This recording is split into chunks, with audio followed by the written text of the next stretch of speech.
अनचाही शादी में मनचाही दूल्हा। ईशा अपनी गाड़ी सुनी सड़कों पर दौड़ा रही थी, उस गाड़ी का पीछा कर रही होती है। ईशा को पता नहीं चलता है कि वो कौन से रास्ते और किस तरह जा रही है। उसे तो बस ज्योति दिख रही थी। रमा जी जिया के कमरे का दरवाजा खोलती है। देखती है कमरे में कोई नहीं था और वो चादर जो जिया ने बांधा था उसे देखती है। वो हैरान रह जाती है। जिया यहाँ से नीचे, इतना ही बोलती है और जोर से चिल्लाती है, सौरभ। सौरभ जी रमा जी की आवाज सुनकर भागकर ऊपर आते हैं और चादर को ऐसे देखकर और रमा जी को रोते देख वो भी हैरान रह जाते हैं। रमा, जिया कहाँ है? सौरभ, कुछ पता नहीं है। आज शाम से जिया बहुत परेशान लग रही थी, पता नहीं कहाँ गई है वो। किस हाल में होगी मेरी बच्ची, और आज उसके जन्मदिन भी है। पार्टी की जगह कहाँ गई है वो? सौरभ जी रमा को शांत करते हैं और दोनों ईशा की घर की तरफ भागकर आते हैं। ईशा भी अभी तक घर नहीं आई होती है। सब घरवाले उसके लिए परेशान हो रहे थे। ममता जी को चक्कर आने लगता है और वो अचानक से सोफे पर बैठ जाती है। अनीता जी भागकर उनके पास आकर ममता जी को संभालती है। सौरभ जी और रमा जी ईशा के घर के अंदर आकर, जिया आपके घर है क्या? जिया का सुनकर ईशा के परिवार वाले खड़े हो जाते हैं। आलोक जी ममता जी की तरफ देखकर, नहीं जिया तो यहाँ नहीं। ईशा भी अभी तक घर नहीं आई है, पता नहीं कहाँ गई है दोनों। रमा जी ना सुनकर रोने लगती है। ममता जी आंख में आंसू आने लगते हैं। ममता जी भागकर मंदिर की तरफ जाती है और कृष्ण भगवान से प्रार्थना करने लगती है, दोनों बच्चों को घर भेज दो सही सलामत। जिया पुलिस के साथ होती है। जिया से इंस्पेक्टर मनोज ईशा की फोटो लेता है और वो सभी पुलिस थानों में भेज देता है और साथ ही ईशा का फ़ोन ट्रैक करता है, पर ईशा का फ़ोन स्विच ऑफ था, इसलिए ट्रैक नहीं हो पा रहा था।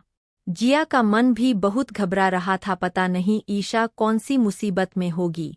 इंस्पेक्टर जिया को घर जाने को कहता है, पर जिया ईशा को लेकर जाएगी, यह उसने धार कर रखी थी।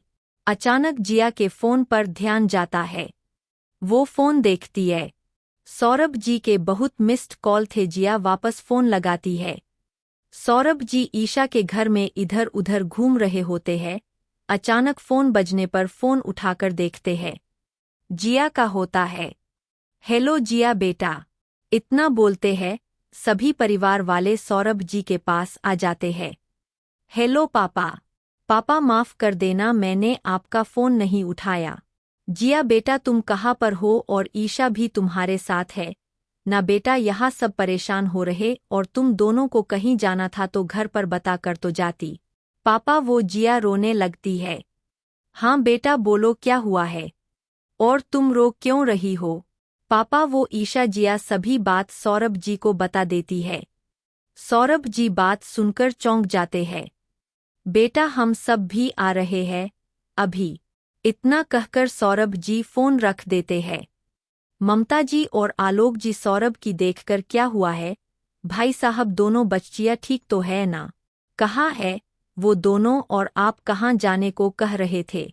सौरभ जी लटके मुंह से ममता जी की तरफ देखकर, भाभी वो ईशा कहीं मिल नहीं रही है। जिया पुलिस स्टेशन है, ईशा की गुम होने की कंप्लेन लिखवाने गई है। बाकी जो जिया ने बताया वो सब बता देते हैं सौरभ जी। यह सब सुनकर ममता जी चक्कर खाकर पड़ जाती है। अनीता जी और रमा जी उन्हें संभालती है। ममता जी को सोफे पर सुलाकर होश में लाते हैं, पर ईशा का गुम होने का सुन ममता जी को सदमा लग जाता है, वैसे हो जाती है। ईशा उन गाड़ी का पीछा करती हुई कहाँ पहुंच जाती है उसे पता भी नहीं चलता है। वो गाड़ी सुनसान सड़क पर एक बड़े से घर की तरफ रुकती है। गाड़ी अंदर चली जाती है। ईशा भी अपनी गाड़ी को रोककर उसके पीछे छुप छुप कर जाती है। सौरभ जी और आलोक जी, अभिलाष जी सब पुलिस स्टेशन आते हैं। जिया वही बैठी होती है। जिया को देखकर सौरभ जी के जी में जी आता है। जिया भागकर सौरभ जी के गले लग जाती है।